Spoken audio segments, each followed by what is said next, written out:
Assalamualaikum warahmatullahi wabarakatuh. Sekarang teacher akan tunjukkan bagaimana kita nak login masuk ke portal teacher. Okey, yang pertama sekali teacher akan share screen. Okey, masuk ke Chrome macam biasalah, ke Google. Okey, bila kita dah masuk, type sahaja. Okey, type sahaja Akademi Intan Payung. So akan nampak macam ni, klik pada Akademi Intan Payung. Okey, bila kita berada di Akademi Intan Payung ni, ini ialah laman web. So dalam ni teacher letakkanlah, boleh masuk je nak tengok laman utama, program, testimoni ke, boleh masuk testimoni kan untuk baca. Ni semua ialah testimoni mereka-mereka yang pernah melanggan. Okay. Lepas tu soalan lazim. Okay, boleh klik, boleh baca. Okay, ini yang teacher paparkan ni ialah laman web. Okay, sekarang kita nak masuk ke daftar masuk. Okey, daftar masuk ni waris akan menggunakan user ID yang teacher berikan. So maknanya waris tak boleh buat pendaftaran sendiri. Kat sini pun teacher dah remark pendaftaran hanya dilakukan oleh admin sahaja. Okey, jadi ni contoh katakanlah waris dah dapat laman web, dapat dia punya user kan. Ni teacher tunjuk contoh user. Okey, 229. Okay, kemudian AIP, Akademi Intan Payung .club. Okay, kemudian kita masukkan kata kunci. Kata kunci ni tak boleh share lah ya. Tak boleh kongsi dan tak boleh ditukar. Jadi kena refer. Setiap kali nak masuk tu, refer. Okay, ni teacher masukkan lah. Teacher punya password kat sini. Okay, katakanlah password dia apa-apa semua kan. Follow je. Kemudian klik masuk ke portal sekarang. Okay. Jadi baru kita boleh klik masuk ke portal. Macam tadi laman web. So ini ialah akses ke portal. So dah nampak lah dia perbezaan kat atas tu. Okay, lepas tu kat sini ada catatan masa. Bila lama kita study dia akan tercatat lah bila kita dah login masuk.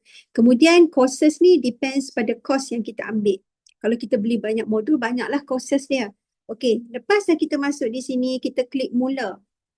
Okay, bila kita klik mula, kita akan nampak kita punya langganan kita. Ini ialah misi 1.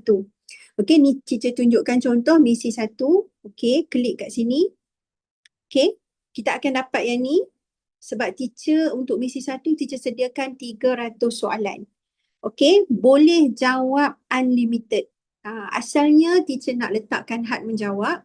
Tapi disebabkan teacher nak murid ulang kaji lebih, jadi teacher letakkan tiada had menjawab lah. Okey, kemudian katakanlah kita nak buat latihan. So kita klik kat situ. Okey, kemudian kita akan dah masuk. Okey, ini actually kita nak masuk, nak buat soalan. Baca semua ni. Pemberitahuan, makluman, okey, catat, rekod. Ini pertama kali nak jawab, catatkan rekod markah prestasi tu. Sebab nanti bila kita dah jawab untuk kali kedua, soalan tu dia akan repeat. Kita akan repeat soalan yang sama, cuma teacher setting soalan tu akan berubah. Nak elakkan kamu ataupun murid, murid menghafal jawapan. Okey, kemudian klik mula.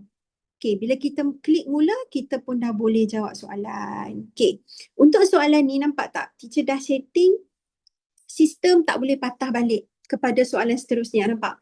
Kalau kamu tak boleh jawab soalan nombor 1 tadi, kamu tak boleh patah balik. Dia akan jadi soalan 2, soalan 3, seterusnya. Okay? Okay, kenapa teacher setting macam ni?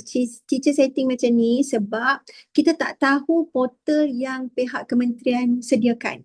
Maknanya portal kamu nak jawab soalan PKSK yang sebenarnya tu, okay, kita tak tahu bagaimana programmer setting. Jadi teacher bagi murid nampak kedua-dua cara.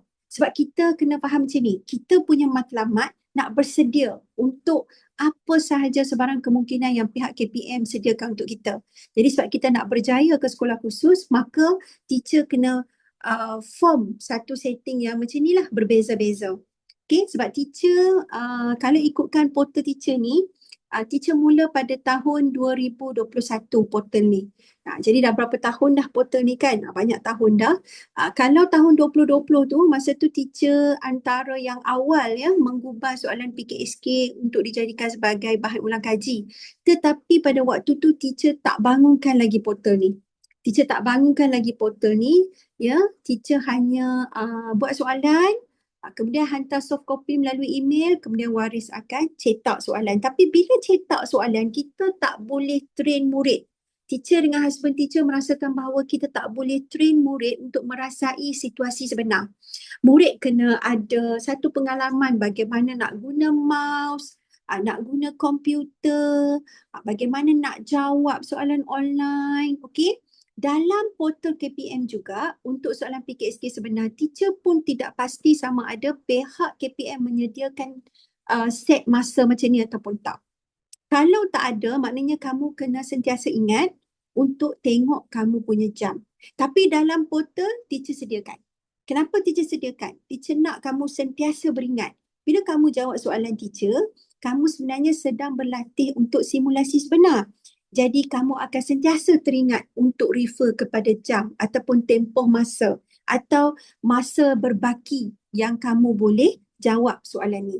Jadi soalan kecerdasan insania dan intelek ni dia bercampur-campur. Sebab itu kamu perlu ada practical kelas. Kenapa kena ada praktikal? Kalau soalan kita jawab di sekolah untuk UASA, kita separate paper exam. Okey, katakanlah kamu jawab bahasa Melayu. So maknanya paper tu hanya bahasa Melayu sahaja. Okey, jadi kita tahu yang kita sekarang sedang jawab ni bahasa Melayu. Tapi untuk PKSK, dia soalan dia berbeza kerana dia campur komponen intelek iaitu kecerdasan intelek dan juga kecerdasan insania. Jadi maknanya dia campur semua. Dalam kecerdasan intelek tu iaitu komponen intelek ni, murid akan diuji dengan pelbagai.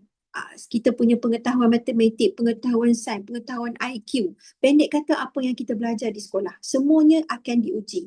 Jadi sebab itulah kalau boleh langganlah banyak-banyak soalan teacher ni. Sebab teacher ada insyaAllah lah dalam bank soalan teacher ada lebih daripada 2,000 soalan. Cuma teacher tak pasti teacher nak release banyak mana soalan. Sebab kalau untuk murid teacher yang memang mengikuti kelas teacher, master class dan power sprint, mereka akan terlibat dengan menjawab kesemua soalan yang teacher sediakan. Itulah beribu-ribu tu mereka akan jawab. Tapi untuk teacher berikan kepada murid yang hanya nak melanggan soalan saja, teacher belum decide lagi berapa ribu soalan yang teacher akan keluarkan. Jadi teacher keluarkan dulu misi 1 iaitu 300 soalan. Okey, kita tengok pendekatan yang sama. Katakanlah kamu jawab semua sampai habis. Okey, ni teacher tunjuk contoh Okey, bila kita dah jawab sampai habis, kemudian kita akan send lah untuk sistem buat marking. Okey, untuk sistem buat marking kita hantar soalan. Okey, kemudian kita akan dapat skor. Skor ni kalau kamu salah satu pun teacher akan letakkan fail. Bukan sebab apa? Sebab kamu kena jelas untuk ke sekolah khusus, dia bukan tengok kamu punya lulus tak lulus. Pengiraan adalah berdasarkan merit dan merit pula dikira daripada beberapa item. Jadi soalan PKSK ni adalah salah satu item sahaja. Adalah salah satu item sahaja. Sebab tu nak masuk ke sekolah khusus, kita bukan hanya perlu sedia untuk berlatih dengan latihan, tapi kita kena juga tahu tentang tips. Sebab itulah kamu perlu dapatkan coaching daripada guru-guru pakar tentang PKSK. Sebab dari awal tahun sebenarnya kita perlu bersedia. Kita perlu tingkatkan setiap item pengiraan ke sekolah khusus. Jadi kat sini kalau kamu dah jawab sekali, dia akan keluar detail kat sini. Okay, kemudian untuk kali pertama yang kamu jawab tu, kamu jot down markah. So lepas ni yang kedua, ketiga, kamu akan nampak lah yang kamu akan ada peningkatan. Okay, katakanlah kamu dah jawab sekali. Okay, ni terpulang pada kamu bagaimana kamu nak susun teknik belajar kamu. Sebab ini adalah konsep DIY. Okay, katakanlah pertama kamu dah jawab. Kemudian yang kali kedua tu kamu nak jawab lagi sekali.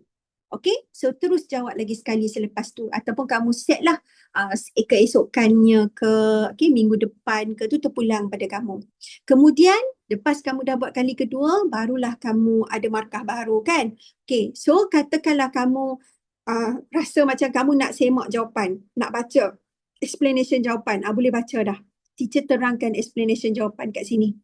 Nampak? Explanation jawapan teacher pun kalau kamu belajar secara DIY, kamu boleh catch up sebenarnya. Sebab tu teacher cadangkan pada kamu baca explanation teacher. Sebab memang teacher explain panjang. Teacher explain panjang. Okay. Katakanlah dah habis jawab set 1, kemudian kamu nak try untuk penulisan. Okey, untuk bahagian artikulasi penulisan ni sebenarnya ini adalah soalan interaktif sahaja.